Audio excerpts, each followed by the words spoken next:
The movie begins with a group of officers responding to a hostage situation in Los Angeles, where an axe-wielding serial killer named Ripper has taken several children hostage at an elementary school. The situation quickly escalates, resulting in gunfire between the police and Ripper, causing several officers to be injured. Just then, Officer Jack Slater arrives in his convertible and marches resolutely toward the building. Despite other officers and the mayor trying to stop him, Slater forcefully shoves aside various cops and makes his way inside. On the roof of the building, we see many frightened children huddled together, while Ripper holds an axe to Andy, who is Slater's son. As Slater moves forward, Ripper starts to share how he has been seeking revenge ever since Slater had him arrested a decade ago. Ripper then orders him to drop all of his weapons, which he does to ensure the safety of the children. However, Slater has kept a grenade concealed, which he throws to the ground near Ripper and Andy. But seeing this, Ripper bursts into laughter, claiming that Slater would never endanger his son and that the grenade is not real. Just then, Andy picks up the grenade and presses a button to reveal a hidden blade, which he uses to stab Ripper. At the same time, Slater raises his gun and fires 2 shots, both of which land on his body. The picture suddenly becomes blurred, revealing that we are actually inside a New York City theater after it is closed for the day. A young boy named Danny Madigan, who is a huge fan of action movies, is watching the final scenes of Jack Slater 3, the third franchise of the popular series of the Jack Slater films. Frustrated with the poor quality, Danny leaves the cinema to voice his complaint to the owner and projectionist, Nick, who is also his friend. Nick apologizes for not noticing the issue earlier, but Danny doesn't mind, as he has already watched the movie 6 times before. Furthermore, Nick informs Danny that the upcoming film, Jack Slater 4, is set to release on Friday. It turns out that Danny had actually watched the trailers for that movie, and he knows that it will revolve around Slater seeking revenge for the death of his second cousin. Upon returning home, Danny's concerned mother, Irene, is waiting for him and is displeased to learn that he went to the theater again. She quickly realizes that she is running late for work and rushes out of the house. Shortly after Irene leaves, an intruder breaks in and takes Danny captive, handcuffing him to one wrist. Immediately, the burglar starts searching the house for valuables, but finds nothing of worth. And as the intruder leaves, he throws the key to the cuffs in the toilet bowl. Afterward, Danny heads to the police station to report the incident. Despite being told by an officer on duty to go home, Danny goes to the movie theater to meet Nick instead. Once there, Nick allows Danny to enter through a service door and then proceeds to discuss his lifelong desire to become a magician. He then gives Danny a unique ticket that he claims was given to him by Harry Houdini. According to Nick, the ticket has a will of its own and serves as a portal to another dimension. He then rips the ticket in half and gives one piece to Danny before letting him watch the movie. Danny then walks into the theater carrying a bucket of popcorn, ready to watch the movie. At the start of the film, a mafia boss named Vivaldi and his British accomplice, Benedict, is seen in a grand mansion in Malibu.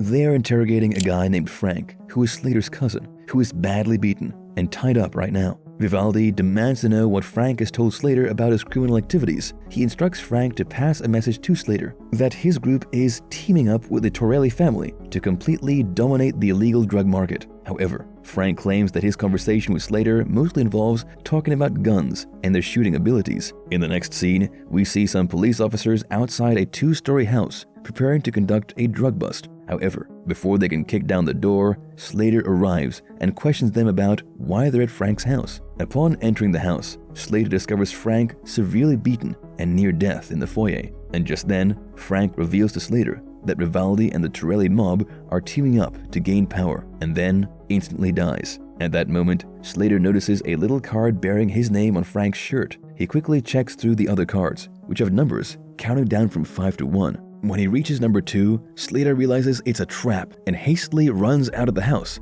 just as a hidden explosive device explodes. The house is destroyed in a massive blaze that hurls Slater and the 2 policemen standing on the porch into the sky. Meanwhile, in the theater, Danny makes a joke about how Slater can never be killed, and just in the nick of time, Slater escapes the exploding house. Shortly after, Vivaldi's men chase Slater in a pickup truck while shooting at him with automatic weapons. It is at this point that Danny's magic ticket starts glowing. He doesn't realize it until the bundle of dynamite Slater shot suddenly bursts out of the screen and into the theater. Now, using his popcorn as a bucket, Danny tries to put out the flames, but suddenly finds himself transported into the movie. Somehow, he wakes up in the backseat of Slater's car as they are fleeing from the gangsters. Slater is surprised to see him there and tells him to stay low as they speed through a left turn while the gunmen in the truck continue to shoot at them. Eventually, the chase ends in an alley where Slater plays a game of chicken with their pursuers and manages to avoid them, causing their truck to crash. After things cool down a little,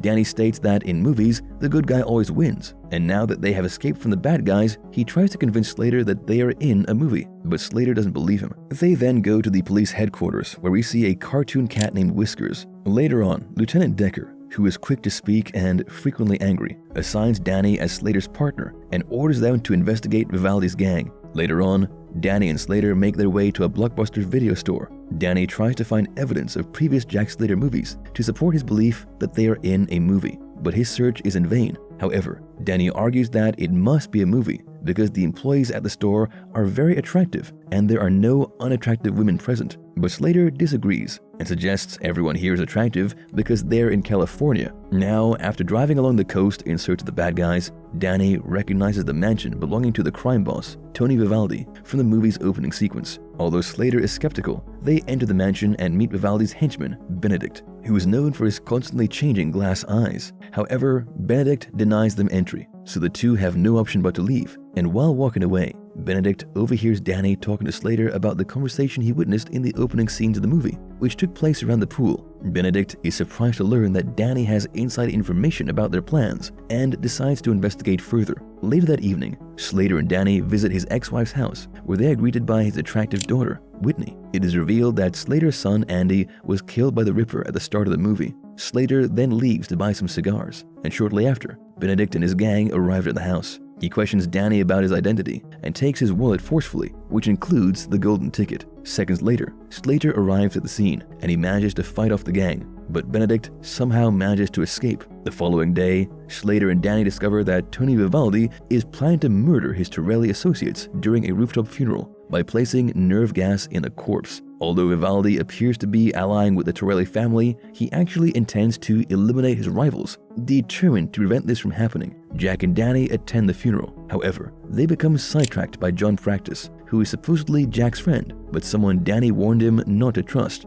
Danny manages to free himself from handcuffs using a key he retrieved from the toilet, but they are soon captured again. But fortunately, Whiskers arrives and kills the henchman, freeing Jack and Danny. Slater then orders Danny to operate a crane near the funeral building, and Danny reaches the top just in time before the body emits poisonous gas. He manages to drop the body over the edge of the building, but all attendees aim their guns at him. The corpse's clothes get caught on the crane's hook, and Danny tries to free it while they are still under fire. Luckily, they both fall into an oily pond seconds before the gas is released. Now, Whitney arrives at the scene just in time, and they leave in her Jeep. And on the other hand, Benedict returns to the mansion and kills Vivaldi in anger over the failed plan. Shortly after, Slater and Danny arrive at the mansion to confront Benedict. During the ensuing altercation, Benedict and his butler fall through a portal into the real world, and Jack and Danny follow them through. In the real world, Jack quickly realizes the differences between the fictional world and reality. He discovers that he can feel pain and is saddened to learn that he is not a real person, resenting the difficult life he was given by his creators. In the next scene, Danny takes Slater to his home and introduces him to his mother, Irene.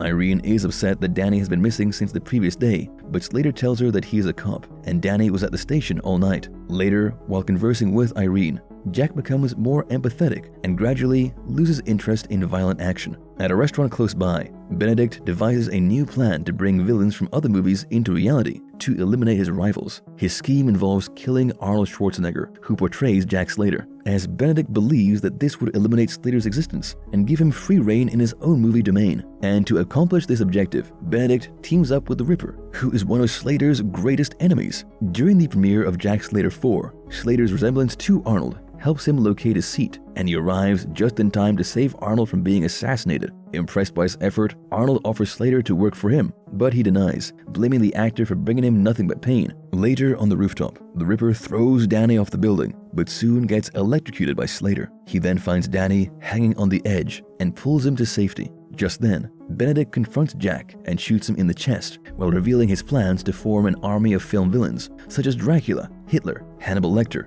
and King Kong and take over the world. However, Danny knocks Benedict down, allowing Jack to grab his gun and shoot him in his explosive glass eye, blowing his head up. But the magic ticket flutters away and lands in front of a theater showing the seventh seal, where death emerges from the screen. With Slater having taken a bullet to the chest during the fight, Danny realizes the only way to save his friend is by transporting him back to the fictional world. He drives the ambulance towards the movie theater and searches for the other half of the ticket. Suddenly, Death makes an appearance, and Danny points his gun at him. But Death calmly explains that he is only curious about Slater's absence from his list of deaths. He also reveals that Danny is destined to die as a grandfather. In light of this, Death suggests searching for the other half of the ticket. Danny eventually locates the missing half of the ticket and uses it to reopen the portal, allowing him and Slater to return to the fictional world. Once there, a doctor dismisses Slater's wounds as minor injuries, and Danny expresses his desire to stay with his friend. However, Slater insists that Danny must return to the real world and live a real life. And with a heavy heart, Danny bids farewell to Slater and returns to reality before the portal closes. In the final scene, a fully healed Slater embraces his true identity as a fictional character and discusses his plans for the future with Decker, acknowledging the differences between the real and fictional worlds. Meanwhile, Danny and Nick share a touching moment as they reminisce about their experiences. Slater then drives off into the sunset on the movie screen, bidding goodbye to his friends.